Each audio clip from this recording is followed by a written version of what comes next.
I discovered Alice Miller. I discovered DSM-5 and mental disorders and personality disorders, dysfunctional families, toxicity, gaslighting, scapegoating, triangulation, narcissistic abuse, borderline. It was textbook of what I just went through my entire life. I mean, textbook.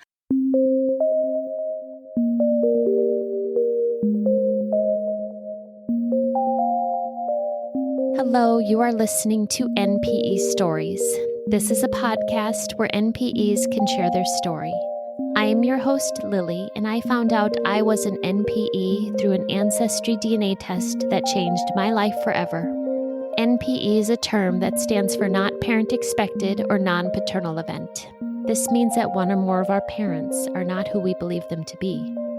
NPE Stories is a podcast where NPEs can share their story of what their original family was like, how they found out they were an NPE, and what their journey has been like since the day they found out. Welcome to episode 122.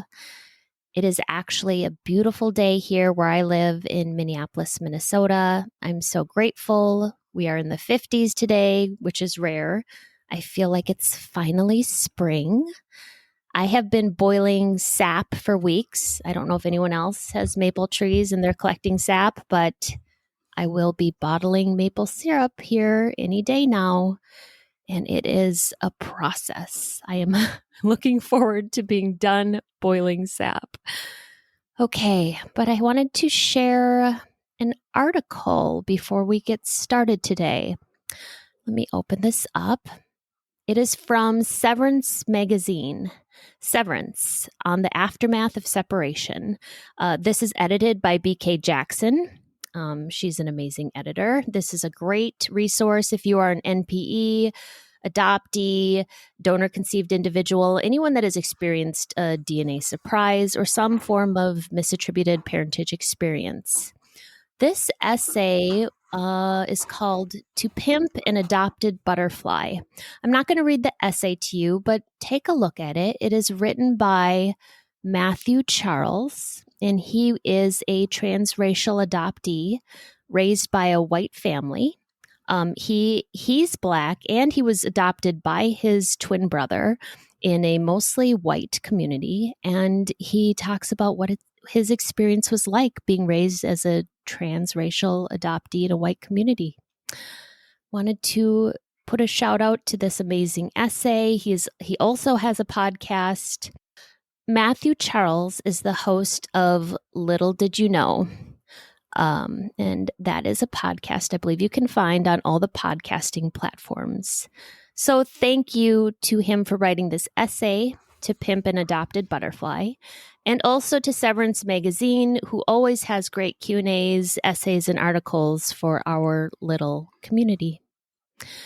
And today we will be listening to an NPE story, and today I am speaking with Cindy. Hi, Cindy. Hi, Lily.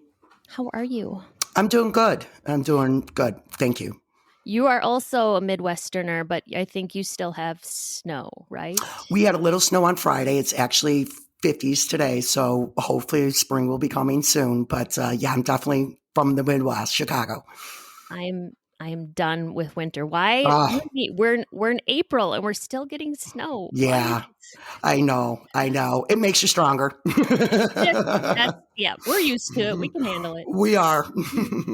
All right, Miss Cindy, we're calling this episode Cindy O's Story.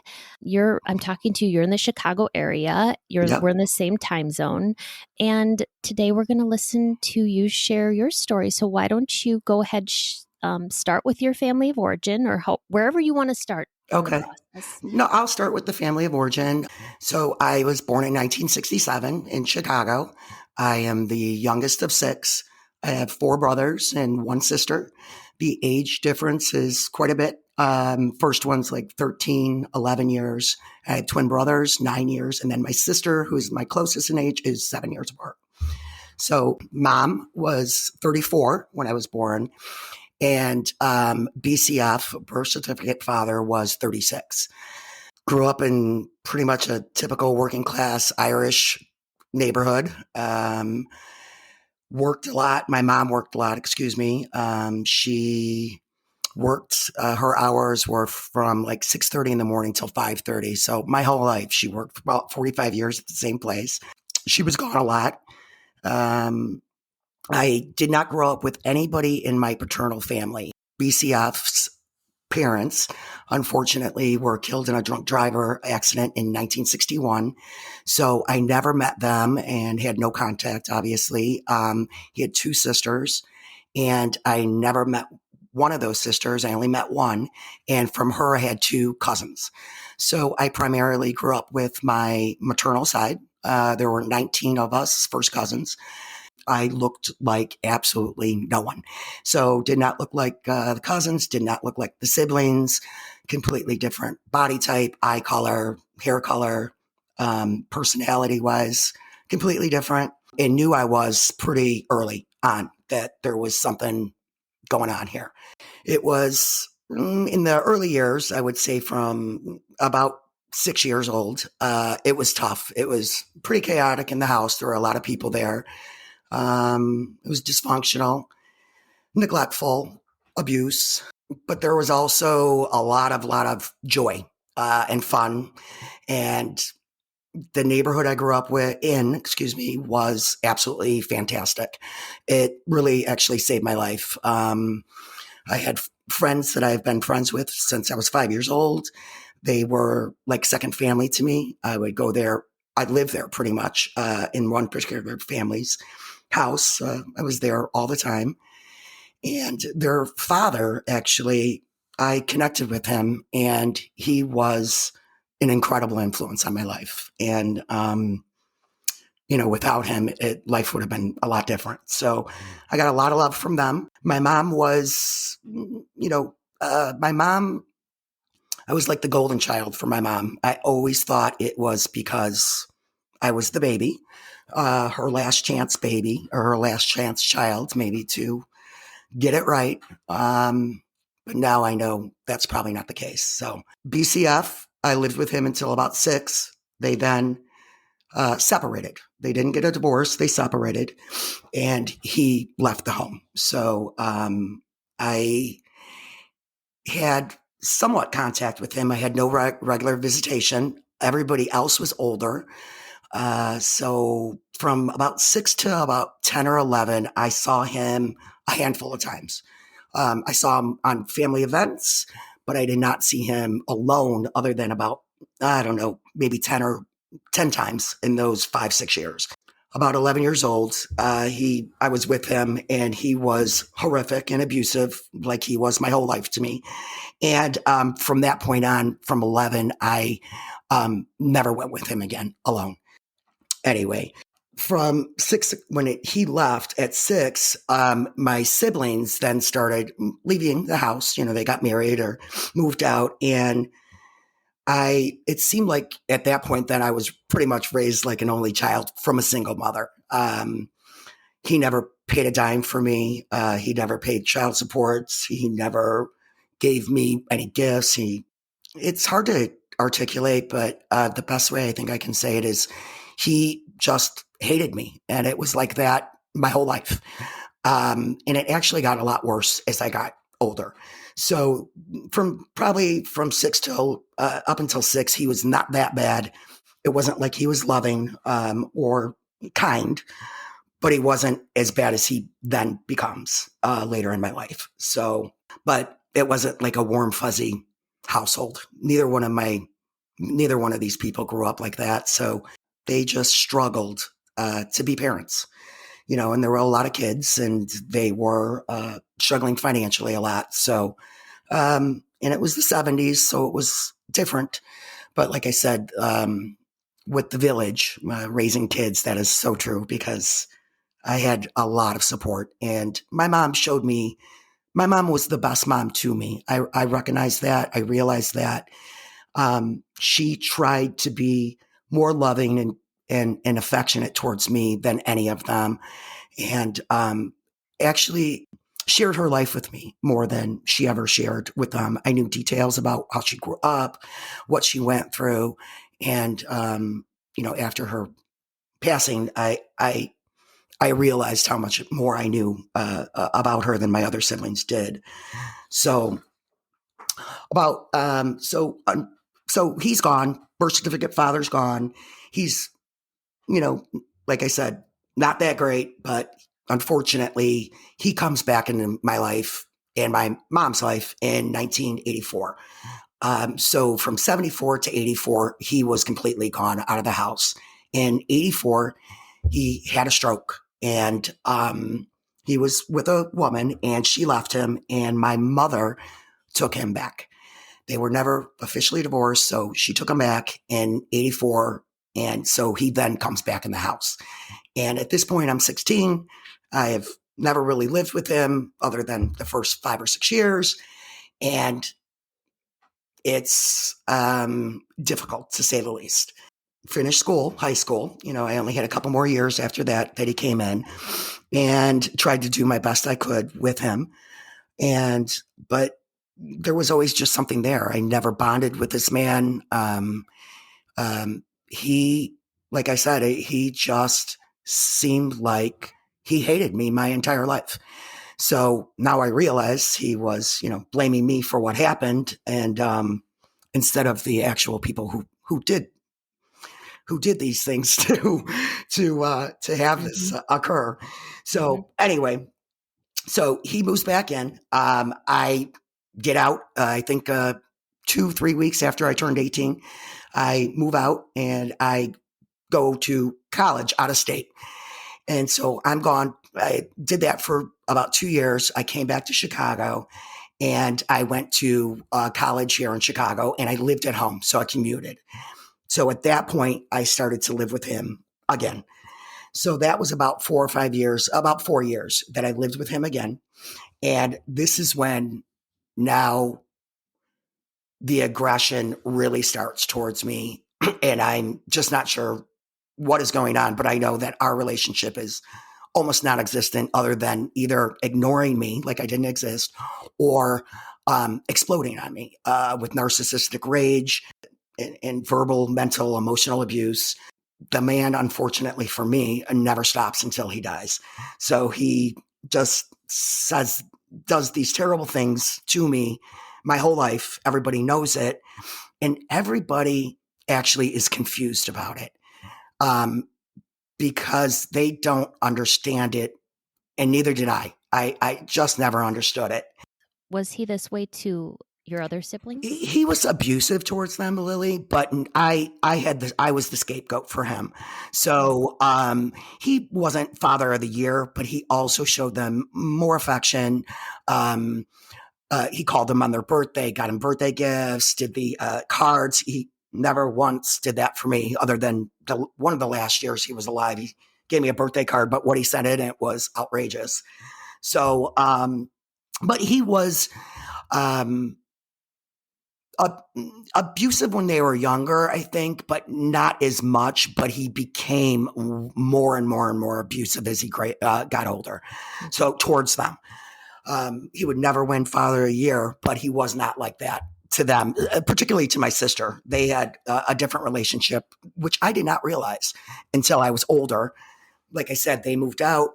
They weren't around as much. I didn't see that interaction when I was a child. So I just didn't know. I didn't realize it until I really got older, and then we're like, oh, okay, there's definitely something going on. So, but everybody, like I said, even the friends that I grew up with, this core that was so vital to me. Just a funny side note. It's not funny, but in 1986, when I was fully back coming in, and none of my friends knew this man.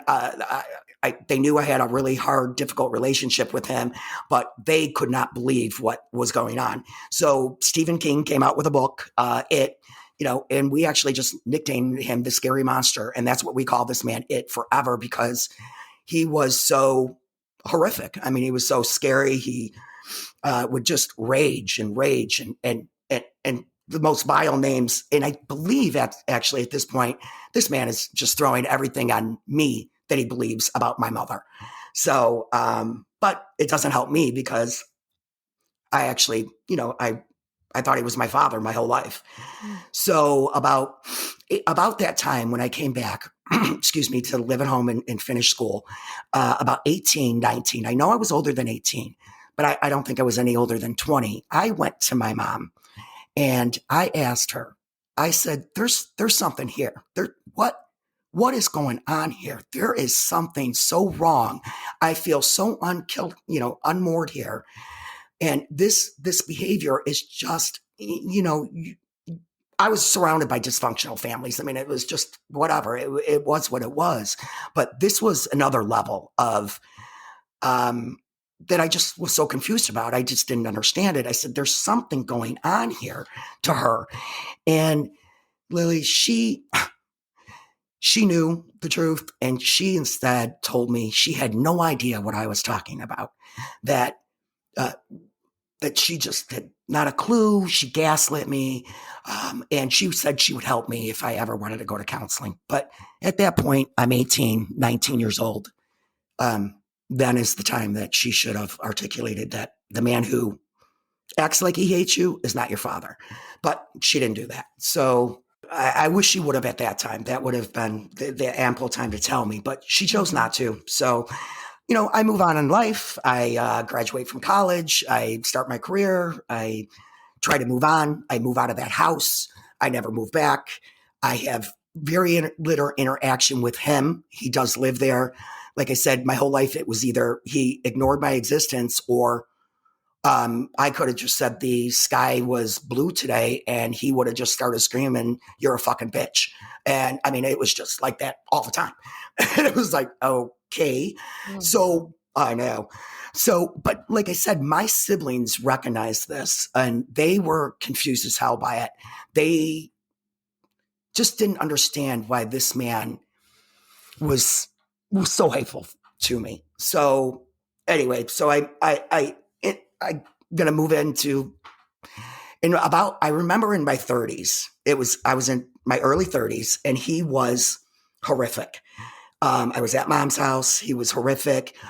He flew into a complete narcissistic rage. It was one of the worst things I ever went through in my life. And I had it. I was done. Not that I never came back at this man, because I did, but all that energy, all that just horrificness my whole life, it was always just so hard to constantly, mentally fight with this man and stick up for myself and figure out, what the hell is going on. But that one I broke. So I'm in the house at my mom's and I tell her, excuse my language, there's no fucking way this man is my father. There is no way this monster, this horrific human being is my father. And I didn't even pre-think about it. It just happened. And I looking back at it, I was upset. I was, getting into it with him. I turned to her. No way. There is no way. I'm in my 30s at this point. So this has been now going on for a long time. And she insists.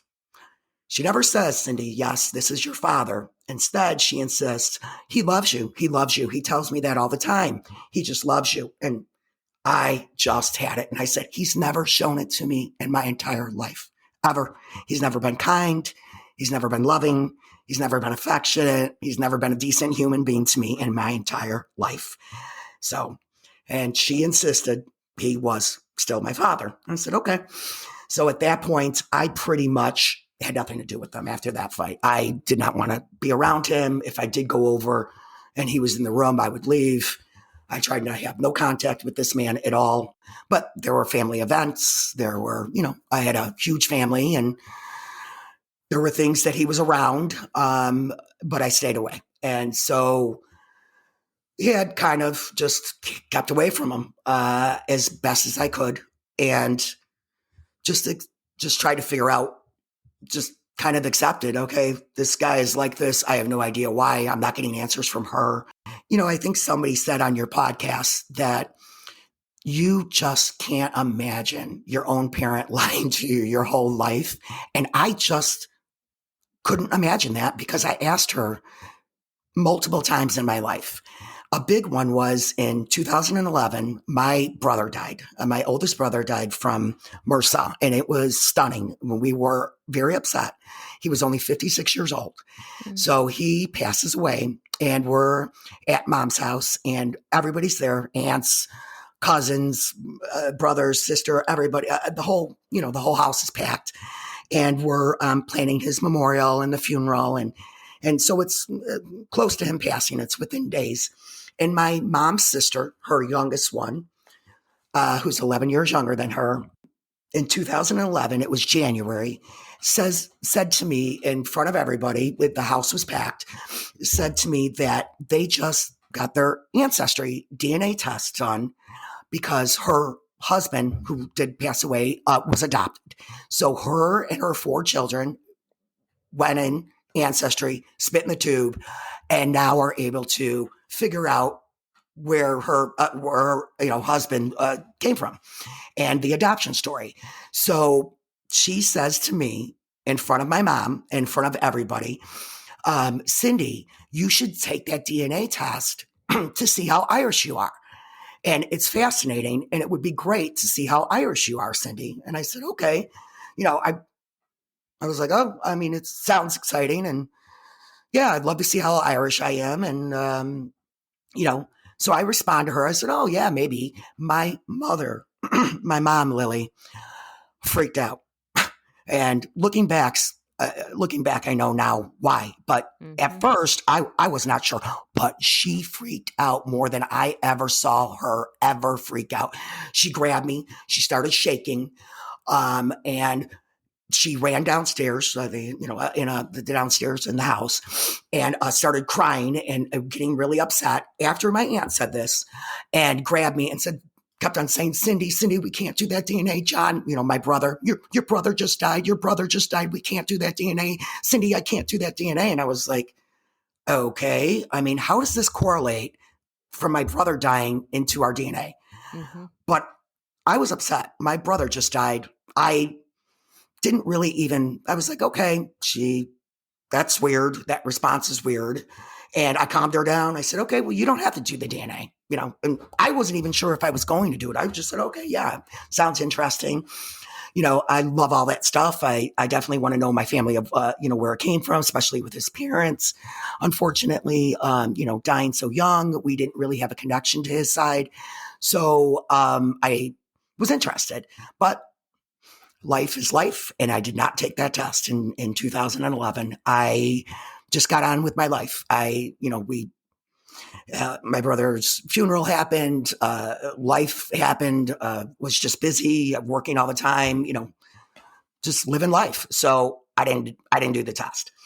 So 2013, my mother was diagnosed with stage 4 colon cancer. So at that point, she was not given too long to live. They, about a year at most, year or two, and it's stage 4. And so I know this is pretty bad. She had some issues, she started chemo and then she had some issues. For some reason, Lily, I had never even had it in my head, but I went to her house. I went downstairs. She got released from the hospital. She had PEs. We almost lost her, and she was in the house and downstairs. And birth certificate father was also down there, and he had C. diff at that point, which we didn't know. So he was sick. He was downstairs with her. We set up a room down there for her to be very comfortable, but he was right there with her. And I went to her and I said, Mom, listen, I need you to tell me you have stage 4 colon cancer here. And this is not good. I need to know if that man is my father or not. I need to know if that man is my father. And instead of being on your deathbed and telling your child the truth, my mother turned around and started saying, Cindy, stop, Cindy, stop, Cindy, stop. She never told me no, but she told me, Cindy, stop, Cindy, stop. And looking back at it, Lily, I didn't realize, it was when I see her face today, in that conversation, she was just filled with shame.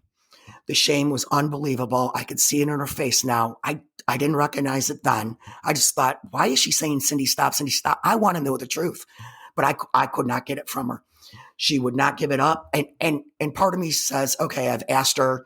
I've only highlighted maybe 4 or 5 times, but I asked her multiple times in my life, especially when he was so horrific. And plus, I had no bond with him. I had nothing in common with this man. I was completely different. I looked completely different. I just was flabbergasted, now looking back that at that point when you're dying, that you don't tell your own child this truth is the shame just was, I just don't get it, but that's nothing I would do, but that's something she chose to do. So she dies, unfortunately, in 2014. She made it about 7 months from diagnosis to death. So she was gone. And now, excuse me, I was stuck. We were stuck with him, which I have not had that much contact with and certainly did not want to be around him at all alone. So we were stuck with him. And he was becoming very, very bad. The narcissistic rage was just unbelievable. I mean, it was all the time. I asked him if he wanted a piece of pie, I think one time. I mean, and then he started, screaming that I was a dirty, see you next Tuesday. I don't want to say the word, you know what I'm saying? Oh my gosh. Oh, Lily, it was just absolutely outrageous. This man, calling me a whore. I mean, the last thing from that. I mean, everything that I believed he believed about my mother, he put on me. So it's just outrageous. So at that point, really quickly, in 2000 and about 16, so about a couple years, about 15, 16, because I went no contact with him before he dies. So he tells me I'm at the house and I'm helping with family photos. And I'm there by myself, and I was trying to help him with family photos, and he won a bronze medal in the Korean War. So I was trying to figure this out for him and just trying to be kind. I know he was horrific. He's at the end stage. Just wanted to see who these people were in this family, if we can try to knock that down.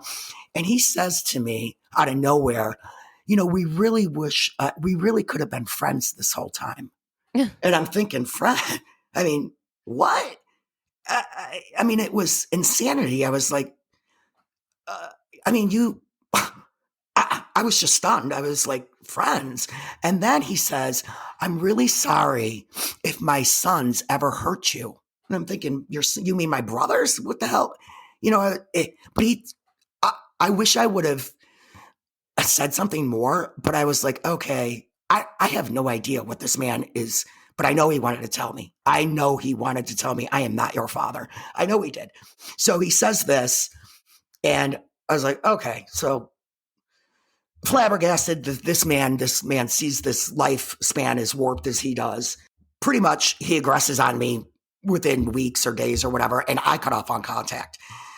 Really quickly, though, he did change his will right at the end, and I don't know if he did this to pull me in or if he knew I would do the right thing no matter what. But he made me power of attorney, and which was so crazy because I had multiple siblings. It made no sense, but they wanted to put him in a nursing home. And I was the only one, believe it or not. I can't believe I was like that. I was the only one that said, no, he dies at home. And because that's what he wanted. So I think they scared him. So he changed his will and made me power of attorney, believe it or not. A child that wasn't even his. It didn't matter because my sister was there and I cut off all contact about a year before he died. I just couldn't do it no more. I couldn't go through it. So about that time too, I decided to see and try to get the language because I didn't have the words to see exactly what the hell I went through my whole life.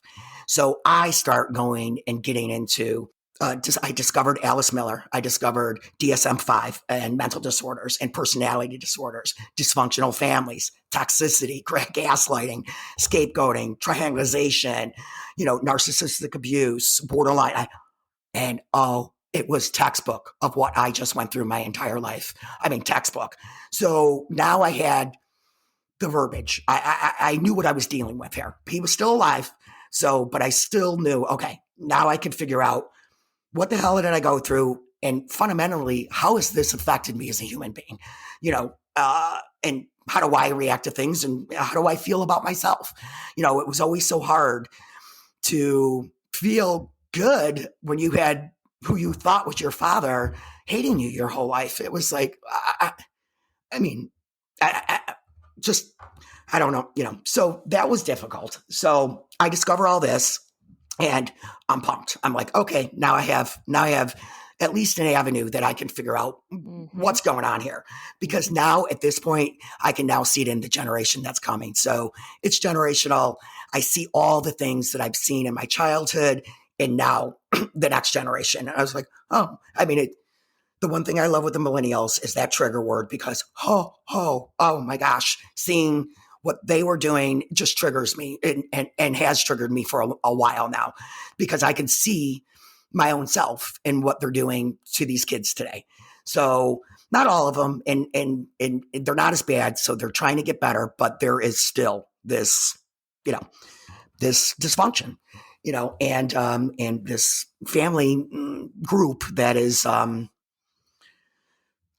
that really struggles because of how they were raised, with empathy, compassion, things like that. So anyway, so I get into that world. I'm starting to really figure it out. And I was like, oh, okay. Then it's 2017 rolls around and birth certificate father actually dies in June of 2017. So he dies. And for me, it was a relief in ways. It's really hard to say that because you don't want to say that for a human being who passes away. But this abuser was so horrific that it was just like a relief. I mean, it was just a relief, that I didn't have to deal with him anymore. So he passed away at home. So he did pass away at home in June. And I was going to turn 50 in November of 2017. So in November of 2017, I have a 50th birthday party. And I am telling my cousins at that point, a couple of them, that this is the first birthday without the madman. And what a gift that is, that I don't have to deal with him anymore and what he's done to me. And that I begged my mom. I said, I begged my mom, guys, my whole life to tell me that man was not my father.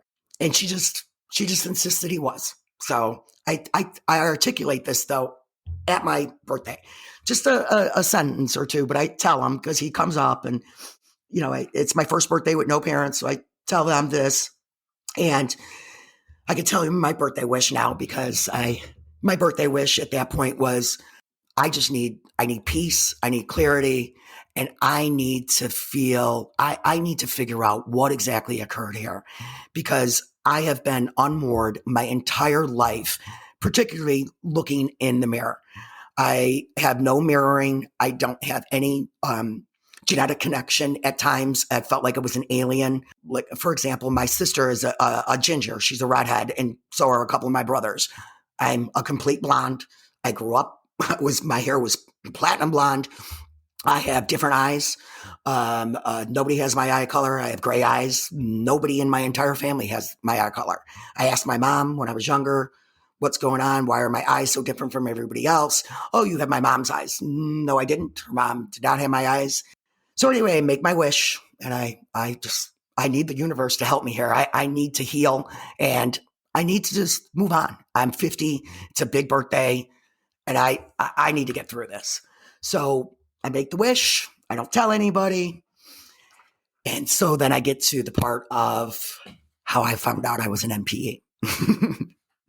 So I make my wish in 2017 and May of 2018, my wife, she ordered 2 DNA tests from Ancestry 6 months after my birthday and for our 25th anniversary. So she ordered it for our 25th anniversary. I never even knew she was going to order these. She was actually ordering hers to confirm her father. So her BCF is not her father. She's known this though since she was 17. Her mother told her. And so she was confirming she wanted to finally confirm by a DNA test that the man that she believed was her father, not her BCF, the man that her mother told her was her father was. So I was all for it. I was like, of course, we gotta figure this out. You gotta get this done. And also really quickly, my mom knew that my wife was an NPE. She knew the pain that Kate went through. She knew all of that. She knew Kate for 20 something years before she passed away, my mom. So she knew the deep pain that Kate has been in over the NPE.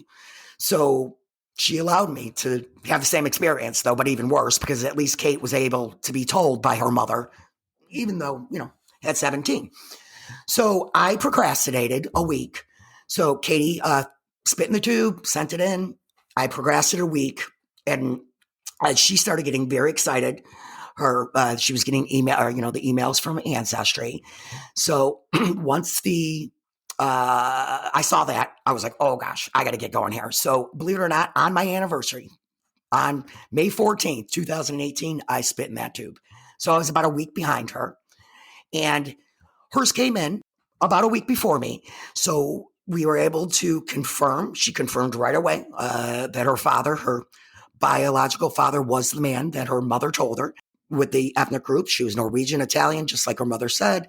And she was matched up to his cousin. So we knew immediately this was it. I never was on that site prior to this, so I didn't know how it worked. But in the week that she received her results, and from the week I did, I became an expert at it for her. I knew what centimorgans were. I understood the matches. I understood everything right away. I knew what the relationships were, paternal and maternal, because we split them so quickly for hers. I was very excited to see mine. I was like, oh gosh, this is going to be great. I actually didn't realize all of the matches that come through. I thought, oh, okay, well, this is just fantastic. I can't wait.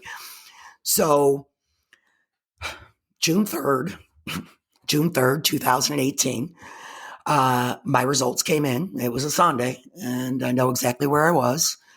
Came in, we're at home. I said, oh, it's here. I'm so excited. And I opened it up, and it goes right to the ethnicity. And I knew right away, not based on the ethnic groups in ways, but based on villages in ways and cities where these people told me they came from. And I knew there was something skewed, but it didn't really say too much because I was Irish, just like I thought, and I was supposed to be half Irish, half Eastern European.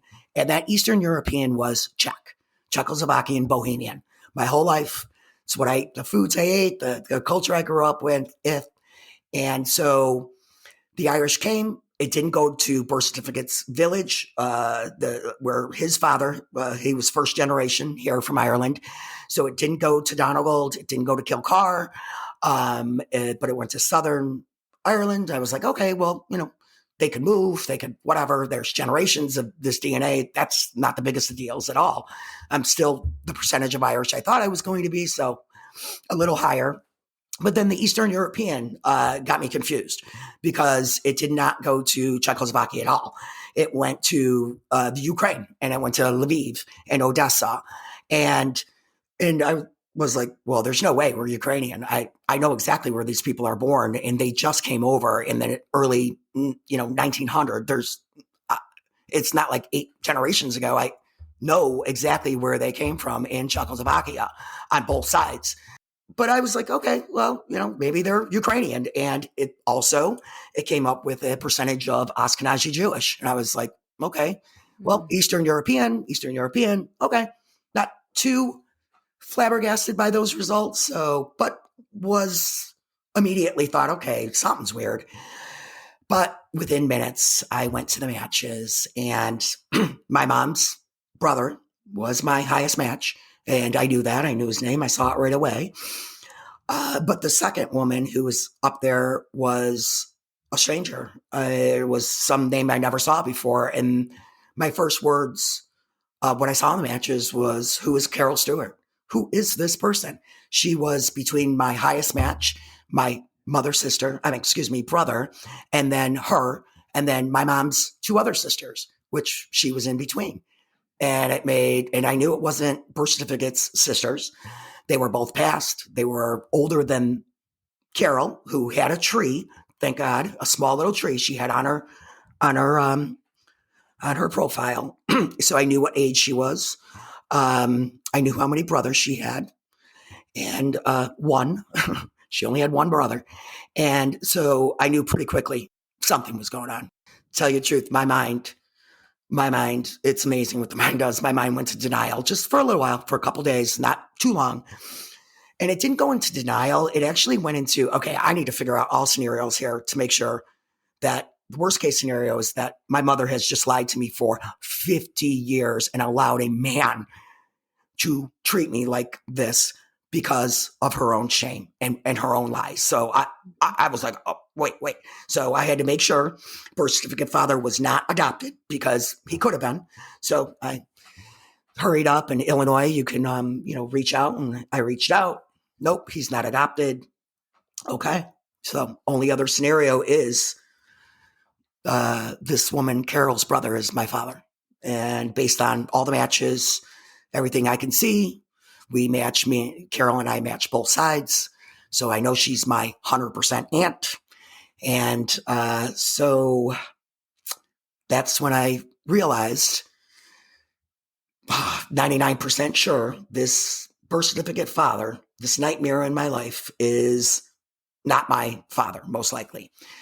So I reached out to my second oldest sibling and asked him. I didn't tell him directly. I just said there's something going on the paternal side. I did tell him that, but we didn't know the paternal side. So they were either in Ireland or we just didn't know them.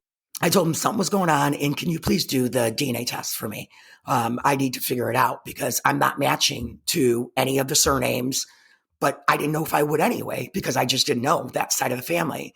So he was interested in it, and he spit in the tube, and unfortunately it was lost, and then we had to do it again. And then so anyway, he spit in the tube, and then his results came back. Ironically, on birth certificate father's BCF's birthday, first one that he was dead, came back in the morning on his birthday, and that he was my half brother. So I knew then at this point that my mom lied to me my whole life and allowed a man to abuse me horrifically my whole life because of her own shame.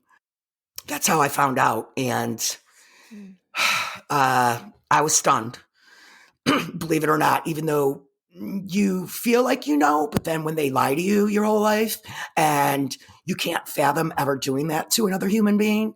When I articulated on my birthday, okay, I begged this woman, there's no way, there's no way he's not my father. I just have to accept it. This is what my own father did to me. I have to move on and I have to heal from this, and I got to just accept it. And then I realized that it was all a lie. It was all a lie. She did lie to me for 50 years.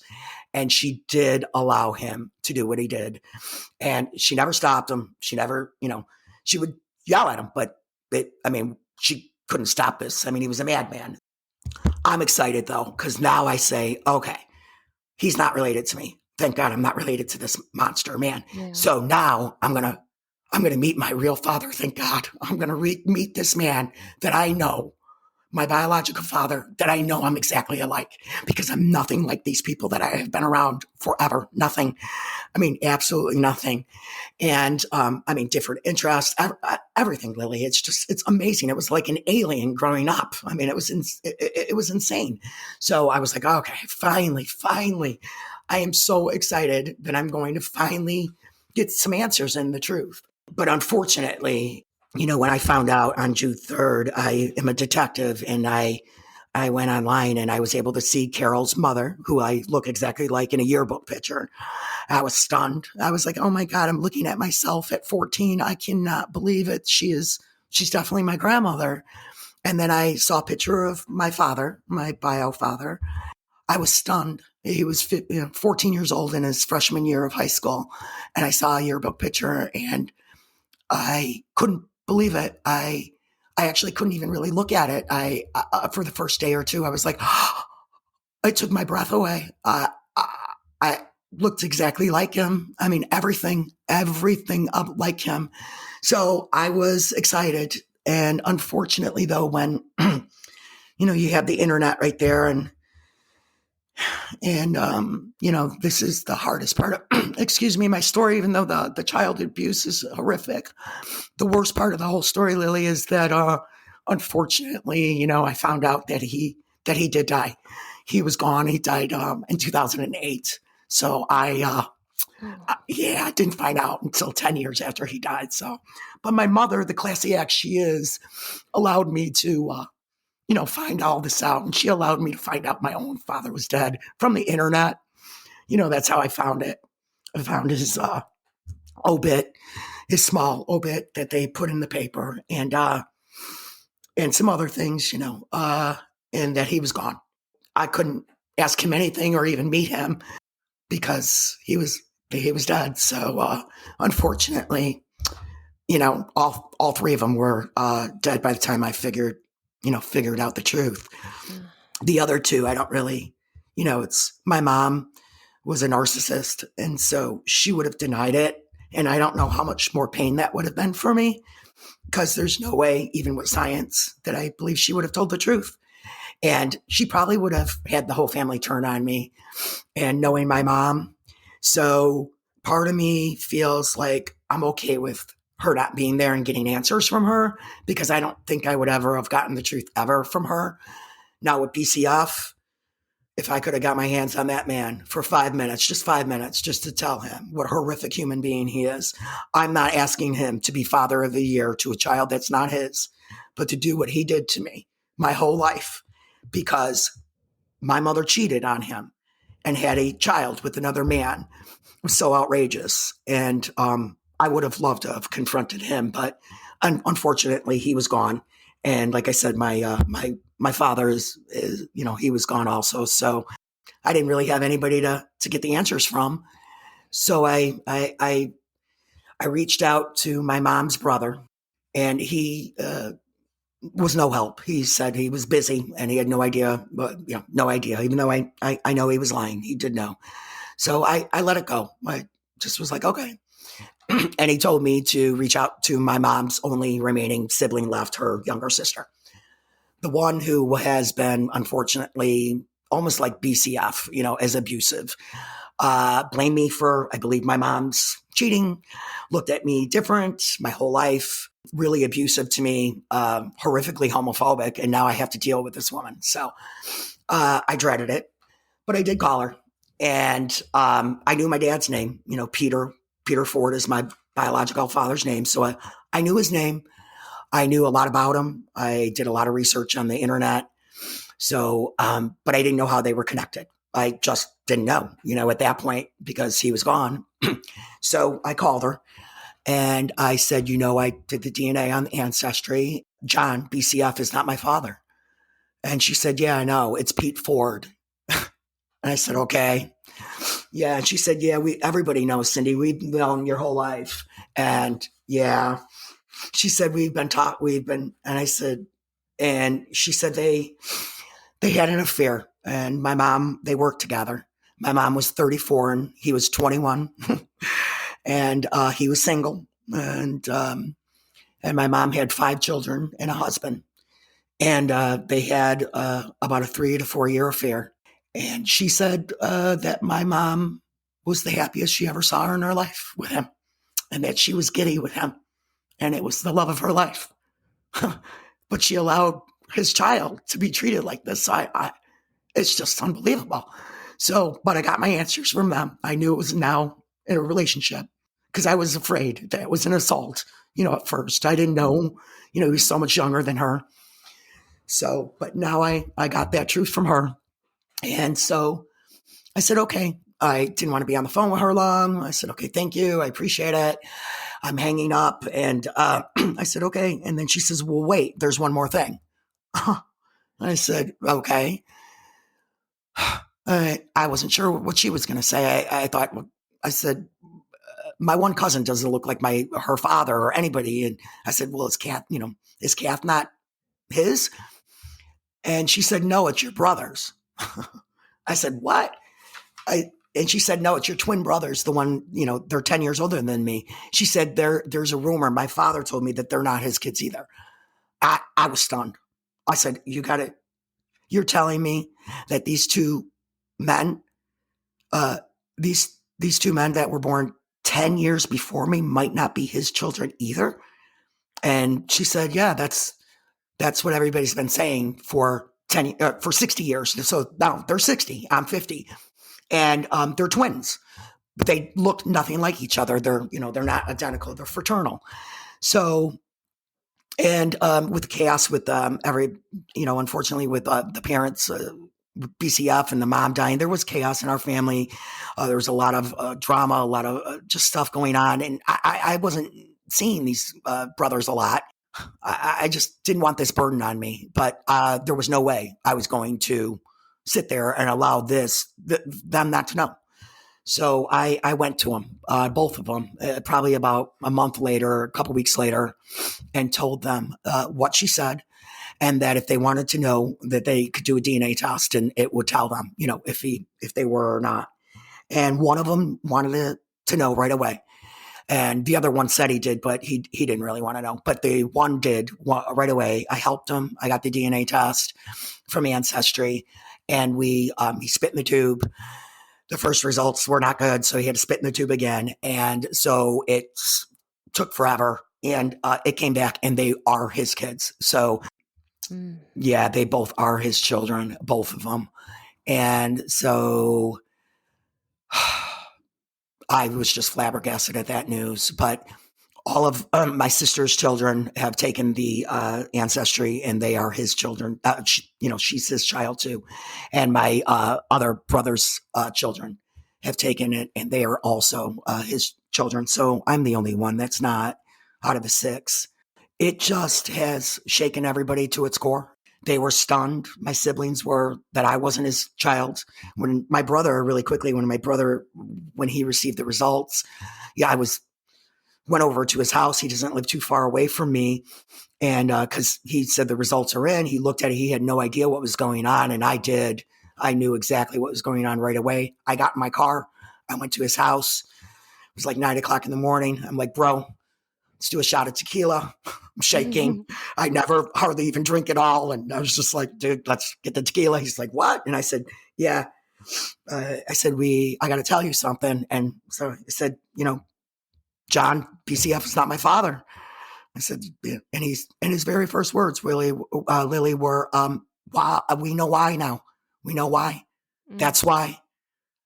And it was like, oh my God, that's why. I mean, that was his very first words. And pretty much everybody that I've told, it's either now we know why or now it all makes sense.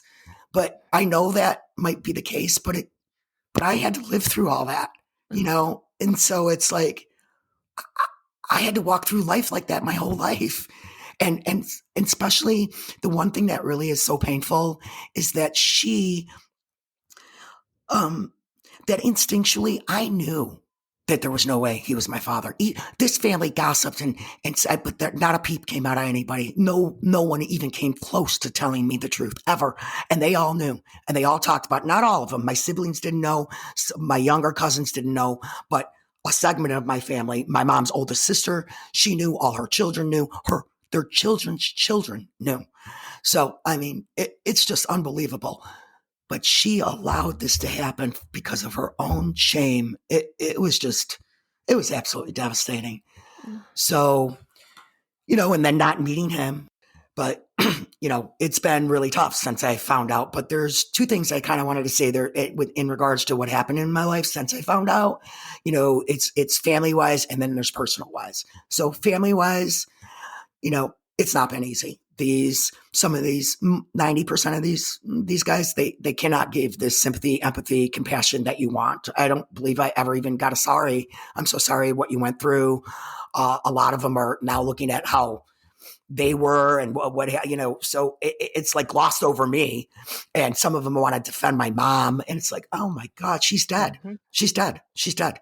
She's dead. I mean, my mom knew she made a lot of mistakes. So she really tried with grandchildren. So she got them full force. And she was a good grandmother. Those were her second chances, her last chance to be. So she tried, but to have them say that, it's just like flabbergasting. It's like, what? She had an affair. She you know what she did with me. Now my twin brother's 10 years older, set up our whole family. This man was enraged his whole life. I mean, if the truth could have just been told, there would have been so many different, the whole life, our whole lives could have been so different if we would have just known that truth. Plus, I was so mentally, emotionally, psychologically abused by this lie, either by him or the lie itself, that I was unmoored my entire life. I could never look in the mirror until I met my biological father's sister. The minute I saw her, oh, it was the first time I ever saw anybody in my entire life. I look exactly like them. And I have the same eyes. We all have the same eyes, same body type. I meet her. I could not believe what that did for me. So I wasn't confused anymore. I wasn't unsettled. I was able to look in the mirror for the first time in 50 years and see a reflection back at me, because I was able to see photos of him, see his sisters, and it has been unbelievable to see myself in some other human being. The genetic connection is so strong. It's primal. And when in my case, this woman lies and does this to her own child, it's unethical, it's immoral, and it's just wrong. And I wish we would have had a different system in place in regards to birth certificates. So DNA tests are taken. I mean, we have the capability to do that now. I hope and pray some way we could start to change things in how this is done, because there is an innate primal need to know where you come from, no matter the scenario. They're dead, blah, blah, blah. Or if they reject you, because I've gotten, he only has 2 siblings. The one has no children, and the other one has 2 children. So I have 2 cousins. And her 2 children left everything by him, a substantial amount of money. Not that I care about that at all. It's really the photos, his personal effects, anything from him. And they don't want anything to do with me. They've rejected me completely. So, it's not like, I get a hey, hurrah, and I can, connect with these people, because, they just don't have an interest. And I don't know if it's the guilt. I don't know. And they did at first in the one, it was like pulling teeth. She really was never down with it. The one with the kids. I only met the kids once. It took them about 7 months to meet me. They never reached out to me again. They were, like I said, the one has a suitcase. My bio dad traveled the world. He has all these slides and just pictures of him all over the world. He went to like 300 countries. And I just wanted to get that, make copies of it, and see where he traveled. Yeah. And they just won't. They just won't. Oh. Yeah, it's just really, really sad. But his other sister, we're trying. I look just like her, exactly like her. But they had their stuff. So, and I'm coming in 50 years later. So it's not easy, but I'm going to put in the effort with her. I really want to, but I got to have somebody reciprocate.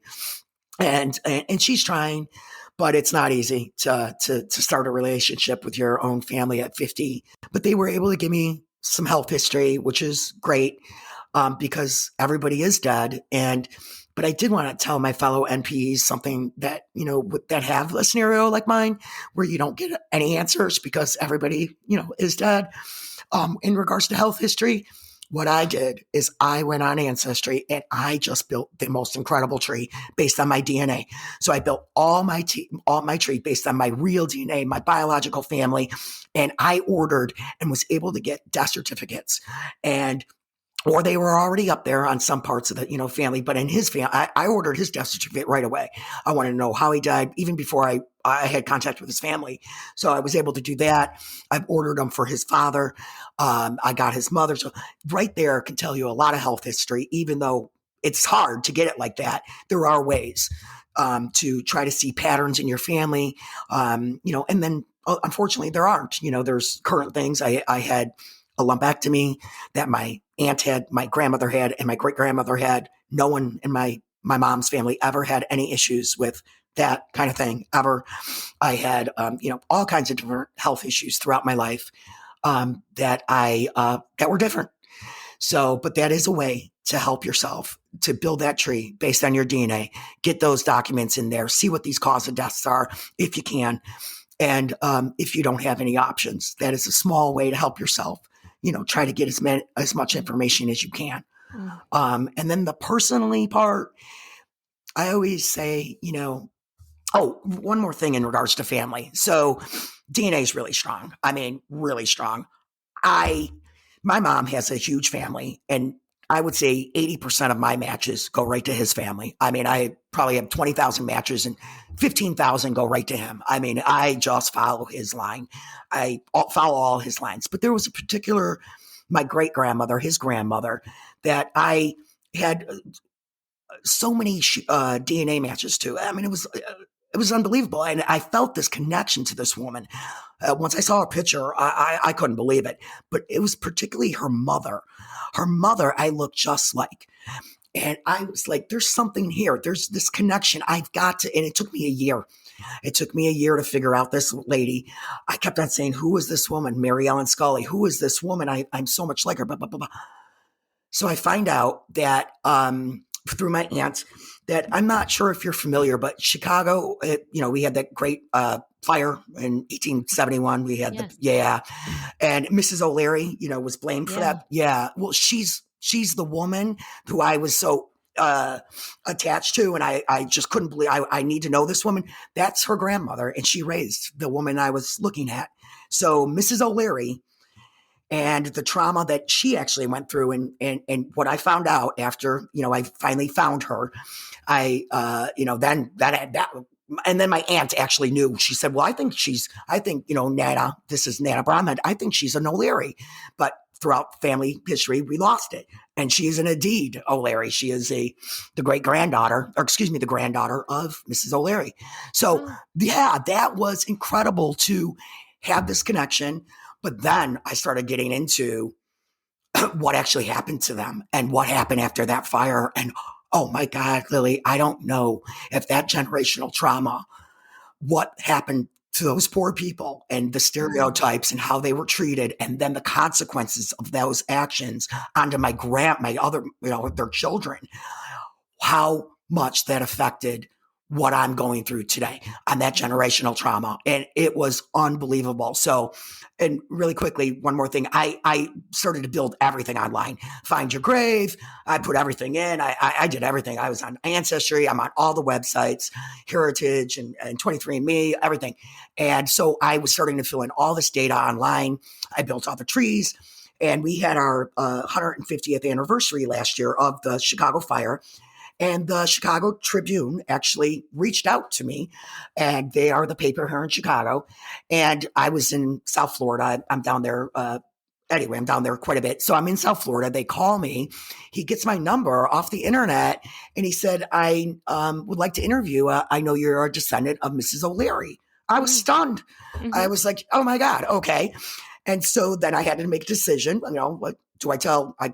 I got to tell this guy, how I came about this. I'm not going to pretend that I grew up with these people, and I know that because I didn't. So I'm not ashamed of the truth. The truth is the truth. It is what it is. So I actually, told them the story. I found out that my dad and, Pete Ford's my father, and I found out at 50. I told him, hey, actually, I'd like to send it to you. He actually wrote a big thing about NPEs and DNA story in regards to the descendants, the descendants of Mrs. O'Leary. So we're a big part of that story, and which I'm really proud of, because it's not an easy story sometimes to tell people, and people need to have more empathy and decency for people like us. And so I felt like that was maybe an avenue that we can get our story out so people know that we're everywhere. And every class, every gender, every culture, we're just everywhere. And these kind of lies and this kind of destruction that you do to people, has to end. So, but I'd like to send you the story if you're interested. Yeah, it's a cool story. Will put it I'll put the link in the show description. And this came about because you are like are you the great granddaughter of Mrs. O'Leary? Yeah, I am. I'm actually third or fourth. Yeah. Yeah. So I am the great. Yep. And I look exactly like this line, and it's unbelievable. I have more matches going to this line than anything. And, looking back, I mean, genetically and instinctually, I felt like I knew something my whole life in regards to so many differences and what happened to some of these people in my tree, and that I felt these things. And I know it sounds out there, but it is the truth. Yeah. And it's just amazing then to get this validation. And that's what I was going to say after finding out personally, to get the validation, to know you were instinctually, you knew your whole life and that you were lied to, does give you something, gives me a sense of peace that's just incredible. It's what I always say, it's the hardest, worst, most painful event I ever went through in my life. I actually cried when I finally met my biological aunt, when I finally was able to look at somebody with my same eyes. I literally cried for 3 months straight from the minute I woke up to the minute I went to bed. That was after the anger. Then I cried. Then the anger came back. Then the bargaining. And now, I'm finally at acceptance, and I have been and trying to heal. And I did want to say, forgiveness. Sometimes things are unforgivable, and that's not a reflection on you. For you to accept what they did to you is the first step. Sometimes forgiveness is not there. You don't have to do that to yourself. Oh, I want to forgive. I want to just accept what they did to you. Try to have compassion, and all of that healing will come about. But to really, I got to forgive. No, I don't have to forgive BCF for what he did to me. It's unforgivable. So I have to accept what he did, how it changed me, how I felt about myself, and how I behaved how I behaved. But we're strong. We're resilient. I went through hell, and I feel incredibly grateful that I now know the truth, and that I never let him. It always seemed like BCF wanted to he was jealous of who I was. I was the only one that went to college. I had this career that was different. He always just seemed to want to make me hate myself. And it was like, dude, that's not happening. I don't care. And so I'm so grateful for my genetics, because this beautiful man that I came from, Pete, who I will never meet, who his sister said, oh my God, you're a female version of this man, which I know I am, gives me the strength, and always gave me the strength to be a strong human, even though I shouldn't have had to go through this all. So, it does give you, the truth does set you free, no matter how painful. And the rejection from these people is so difficult and so hard. But you have to wonder, you have to really think, they might be going through things. They might come around, they might not, blah, blah, blah. And if they don't come around, you might just be better off without them. They could have personality disorder. You just might be, you got to just grab the closest people, the most loving people that you have in your life. And that's who you got to stick with. Keep your door open if that's what you want. But, the rejection is not personal. And that's what I've learned. My aunt not wanting any contact with me and her kids, I would take it personal. And I struggle sometimes, and I feel like it is, but it's not. It has way more to say about them than it does me. All I want is a couple pictures, and maybe some, just to be around, have a barbecue, drink, whatever, just hang out. And that they can't even give that, says a lot more about them than it says about me. So, so that's it. That's my story. Cindy, thank you. I'm listening to the horrific abuse you suffered your entire life from your birth certificate father. That's hard stuff. It is. I appreciate it, Lily. Oh, thank you for sharing that with me. I know people want to probably reach out to you. Is that something that you would be willing to do if people wanted to contact you? Oh, yeah, for sure. I'm not on social media, so I would love anybody who wants to contact. I'll help with anything with the tree, just even go out. I'm in Chicagoland area.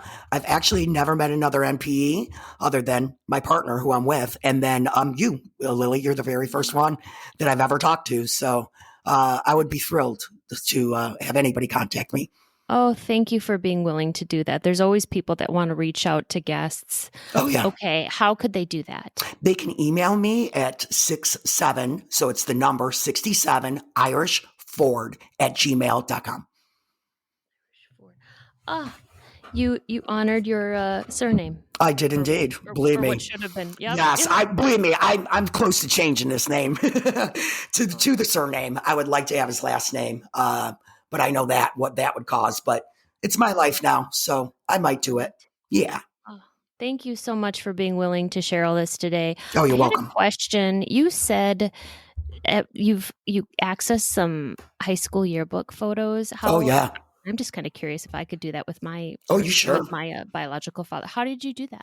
Yeah, what you do is go into Ancestry and put in dad's name, put in his particulars, and then search. And you can go right to photos and yearbooks if you are paying for the service, the minimal one.